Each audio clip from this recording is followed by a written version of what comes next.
All right, and we are back in the lobby bar for the week of August the 28th, 2023. Brian and Michaela here with you as always. And to get us started out here in the lobby bar today, wanted to give a special shout out to our newest patron. That is Janet Robinson. Thank you so much for all your support, Janet. We definitely appreciate it. And definitely appreciate you participating in the polls because that's the big thing we've been doing over on Patreon as we've been getting into our Drink the Music episodes. Got a couple albums up there each week to pick, and that's how we've been choosing our episodes. So thank you so much, Janet, for joining in. We appreciate it. We sure do. We appreciate a lot of things here at Drink the Movies. Another thing that has happened, one of our Patreon patrons sent us a letter around the Absolution album by Muse. And Mm-hmm. Brian, you thought it was a really cool idea, and I agree that we should read that letter. Yeah, absolutely. So before we get started into our cocktails today, wanted to take a quick moment here. So Cassia, one of our patrons, sent in a note here about Coldplay.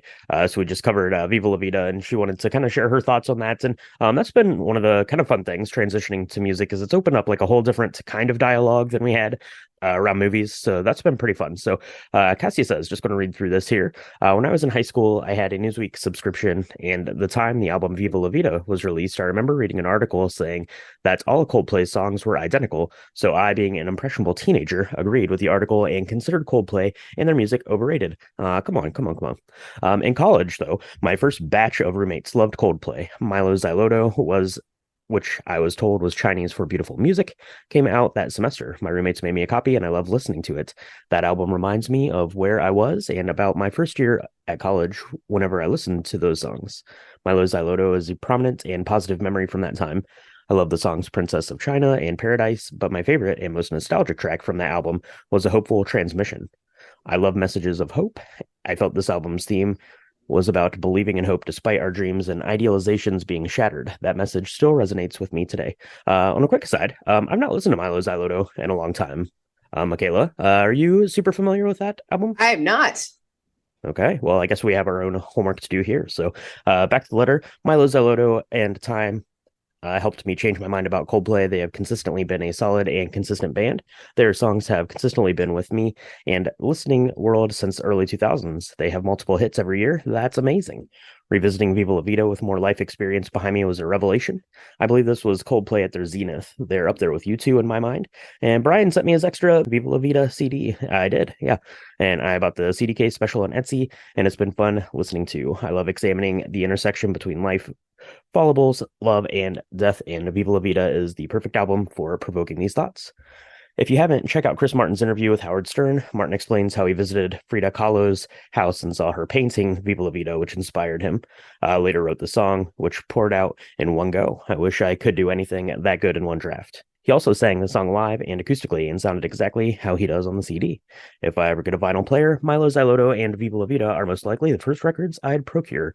Thank you for covering Coldplay's Viva La Vida and for reading this. You're welcome, Cassia. Yeah, it was an honor to cover Viva La Vida because that's one of my favorite albums, and it was really fun kind of exposing Michaela to that album.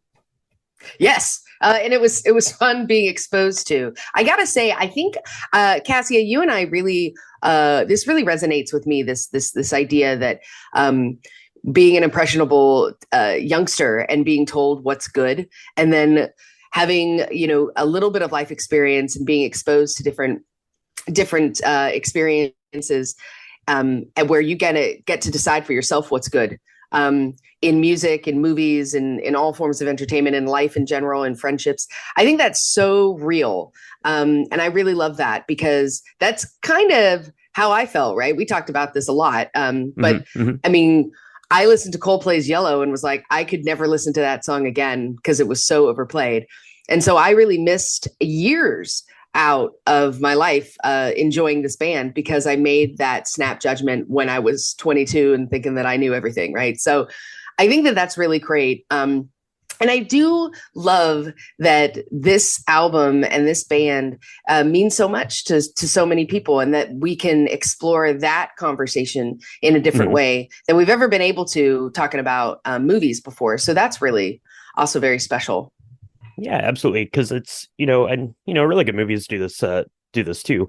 Of course we've transitioned to music now for the time being, but yeah, it kind of taps into this I don't know, kind of different like aspect of your psyche. Music does, I think, in the way that you interpret it and feel about it. And certainly, movies can do that and change your paradigm and stuff like that. But that's more of like a direct story being told to you, and you can interpret it a little different. But music is very open to interpretation, and everyone has different kind of sounds and sound qualities and tones that they like and things and are attracted to. So yeah, it's been definitely fun to go through and do the music here. So thank you so much for sending that in. We appreciate that. And something else that caught our eye over on our Discord, we've been posting a lot of cocktails and drinks and things like that. And on Discord, we got posted a picture of something that was right up your alley, Michaela. I mean, it was beers, so that's pretty good. But these in particular were some pretty fancy beers. Let me see. I'm going to pull up the exact name here. We've got Laughing Dog and Halo are the breweries here, but these beers featured your favorite ingredient of all time, Michaela. Maybe it's your favorite berry. Anyways, It is my favorite berry. The noble Huckleberry. That's right. The Huckleberry. So if you've ever met me and you've asked me about berries or I don't know, Montana, I've probably gone into a long spiel about huckleberries, and I'm going to spare you the hours that I could talk about this. But just to say, huckleberries are arguably the best berry in the world. They're one of the only berries that are not farmed, or at least they weren't farmed for, gosh, most of my life. You had to go and gather them in the mountains. You and someone, that's called. Yes, you would forage them, and you would end up. Someone would end up inevitably also meeting a grizzly bear that was eating the huckleberries. So it's kind of a dangerous berry to get. But when you taste them, you understand why. They look kind of like a blueberry, but they're not. They're way better. Let's just be clear. And it's been amazing because huckleberries don't make it into the South, and we are decidedly in the South. And yet, like Tillamook, if you're listening, I love you guys. You make an amazing huckleberry ice cream that you can find. But if you're up north, this time of year is like, especially in Montana, this is the time where you're going to see huckleberry ice cream, huckleberry shakes, huckleberry cobbler, huckleberry syrup. We can make huckleberry simple syrup for our cocktails. But there is a company out there that has managed to put this into vodka and make it amazing. And it has made its way to the South. It's called, I think it's called Vodka 360. And they are known for like amazing flavors. They have probably 35 that I see at my liquor store on any given day. And I think there's even more where that came from. So if you're interested in like really amazing, very inexpensive vodkas that have specialized flavors, I would look them up. They're not the only ones that do huckleberry by any means, but they're the only ones that I can find in the South. So what I decided to do was mix up a spritz, because we've been doing a lot of spritzes because it's hot. And it's the closest thing that I can create to like a huckleberry adultness shake. That's right. Yeah, absolutely. You use some that huckleberry vodka, and yeah, you can definitely make yourself up a spritz there. We've been doing lots of spritzes. Gonna kind of follow that same kind of formula there with your kind of 3 parts of your sparkling wine prosecco, 2 parts of your liquor or liqueur. In this case, it's going to be that huckleberry vodka, and then top that off with roughly 1 part of club soda or sparkling water to kind of round it out a little bit. And yeah, drink and enjoy. It's going to give you those nice kind of fall flavors, I assume. Kind of up in Montana here, late in August, you're starting to get into back to school time and fall weather time and things. So it probably kind of sets off that like intro to fall connection. Yeah, I feel like that.